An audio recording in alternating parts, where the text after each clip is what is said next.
Hi, I'm Ron with Pacific Permaculture. Today I got a little garden update, show you what's in my half barrels. Take a look.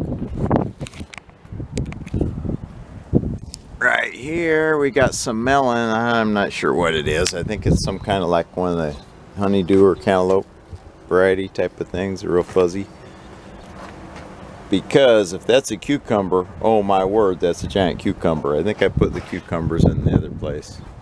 Anyway, so looking down here, the beet leaves are here, and there's a beet trying to push its way out of the ground there.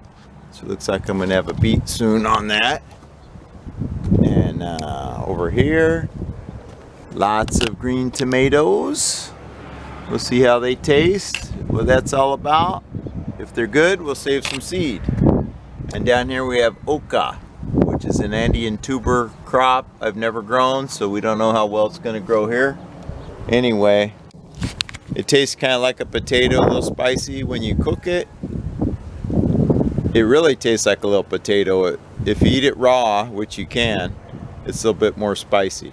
Anyway, so over here we got our basil, and I let all these things go to flower with the thought that they would reseed next year on their own, instead of pinching them off and helping it to produce more leaves this year. And here's our kale. So anything that's willing to reseed in these half barrels, I'm good with, basically. These are our mini leeks. I'm not sure what to do with them right now. I gotta figure that out. And over here's our oregano, which also went to flower. And we're just hoping for tons of abundance here. I'm hoping this this half barrel becomes a regenerative system within its own. It all will have to do with water maybe at some point, and that would be ideal. So over here we got some more tomatoes. Don't ask me what variety. I don't know offhand. Let's see. Let me look in and try to figure this out. We got, oh great, the one I got was the kale tag, okay, of all things. The one I already know what it is, there's a tag for it. Isn't that cool? What's this? We got Amish paste tomato, of course. The ones that are more bland and everything I have more of. So that's that one. Not sure what that one over here is, but I do have, well, doesn't look like a lot of tomatoes on the plant here on the vine. In fact, I don't know if I see any here. It's kind of sparse on this one. This is probably one of the nice flavorful heirlooms, being it's nothing growing on it. That is a pineapple tomato. Now that's a very good tomato when it comes out, so I guess it makes it even more special when there's less of them, right? So appreciate it much more. Anyway, this one, this is a tomato that's got all kind of tomato fruits, and botanically they are fruits, to those of you who don't know already. And let's see, this may be the tag.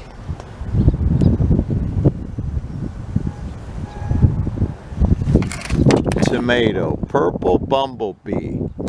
Never even heard of that one before. I didn't realize I had one called purple bumblebee.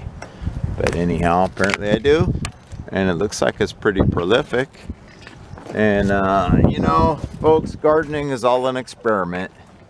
Okay, especially when we're trying to do this in a regenerative fashion. We're not sure exactly how to do this. We're trying things. That's what it's all about. Marvel striped tomato.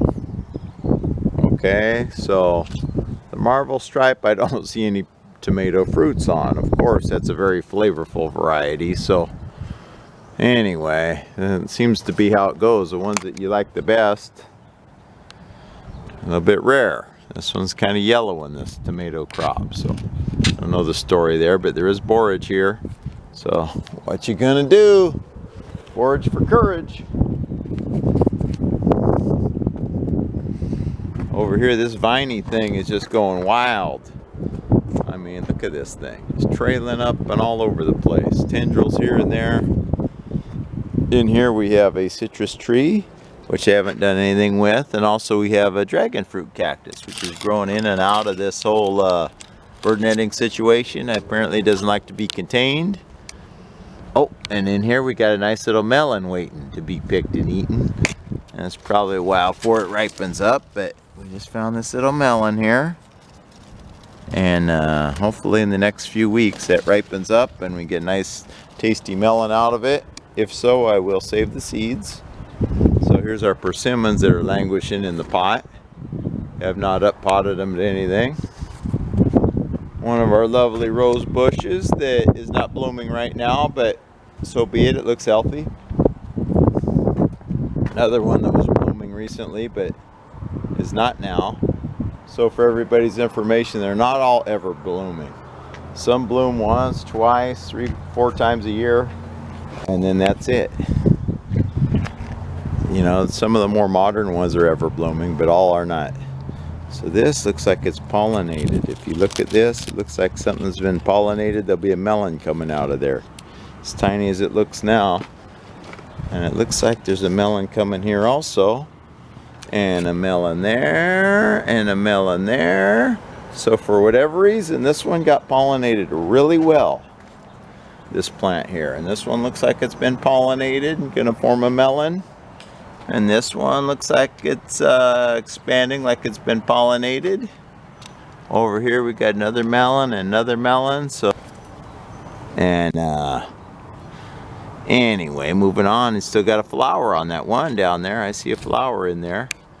And probably hoping to be pollinated while everything else done been pollinated. Also, we got a citrus tree. This is some kind of mandarin in here.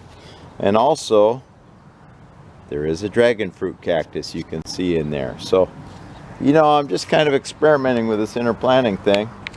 And a rose, as with the other two, look, it's got some hormonal streak going on.